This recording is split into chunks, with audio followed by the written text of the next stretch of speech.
The BR24 ન્યૂઝમાં આપનું સ્વાગત છે। માંજલપુર પોલીસે ફ્લેટમાં ચાલતા હાઈટેક ન્યૂડ કોલિંગ સેન્ટરનો પર્દાફાશ કર્યો છે।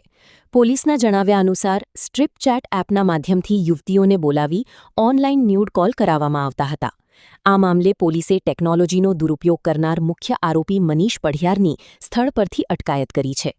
પોલીસે દરોડા દરમિયાન 3 લેપટોપ, 2 હાઈટેક કેમેરા અને આઈફોન 15 સહિતનું મુદ્દામાલ કબજે કર્યો છે। આરોપી સામે આઈટી એક્ટ અને ભારતીય ન્યાય સંહિતાની વિવિધ કલમો હેઠળ ગુનો નોંધવામાં આવ્યો છે।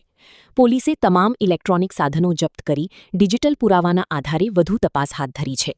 આ સમગ્ર રેકેટમાં અન્ય કોણ સંકળાયેલું છે, યુવતીઓને કેવી રીતે જોડવામાં આવતી હતી અને ઓનલાઈન નેટવર્ક કેટલું મોટું છે તે દિશામાં પણ પોલીસે તપાસના ચક્રો ગતિમાન કર્યા છે। ગઈકાલ તારીખ 11/8/24ના રોજ માંજલપુર પોલીસ સ્ટેશનના સ્ટાફને બાતમી મળી હતી કે માંજલપુર પોલીસ સ્ટેશનના વિસ્તારમાં આવેલ પ્રકૃતિ ફ્લેટમાં જેનો માલિક મનીષ પઢિયાર છે તે પોતાના ફ્લેટમાં છોકરીઓ ભાડે રાખી એ છોકરીઓ સ્ટ્રીપ ચેટ નામની એપ્લિકેશન પર પોતે ઓનલાઈન થઈ અને ગ્રાહકોને આકર્ષી અને ગ્રાહકોની માંગણી મુજબ અલગ અલગ બીભત્સ હરકતો કરી ટોકન પેટે અલગ અલગ પૈસા વસૂલ કરી જે પૈસા આ જે મૂળ માલિક છે મનીષ પઢિયારના અકાઉન્ટમાં ટ્રાન્સફર કરાવી પોતે એના પેટે કમિશન લઈ ગુનો આચરતા હતા।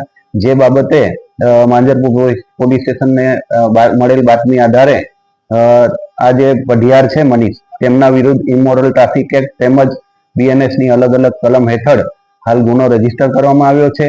આરોપીની ધરપકડ કરવામાં આવી છે અને આ કેટલા સમયથી આ ગુનો આચરી રહ્યો છે એ વગેરે મુદ્દાઓ પર પોલીસ તપાસ ચલાવી રહી છે।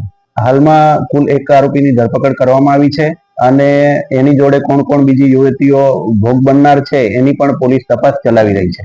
હાલ સુધીમાં એવો કોઈ કિસ્સો આવ્યો નથી, પરંતુ હવે જ્યારે આ ઉજાગર થયું છે આ કિસ્સો ત્યારે અમે એ પણ તપાસ કરીશું મુદ્દો કે કોઈની જોડે આ લોકોએ ચીટિંગ કર્યું હોય અને અથવા બ્લેકમેલ કર્યું હોય તો એ મુદ્દા પર પણ અમે તપાસ કરીશું। મુદ્દાવાલમાં જે આ ફ્લેટ છે ત્યાંથી અમને 3 લેપટોપ, 1 મોબાઈલ ફોન અને ઓનલાઈન હરકત કરવા માટે કેમેરા મળી આવ્યા છે। એ બધું પોલીસે જપ્ત કર્યું છે।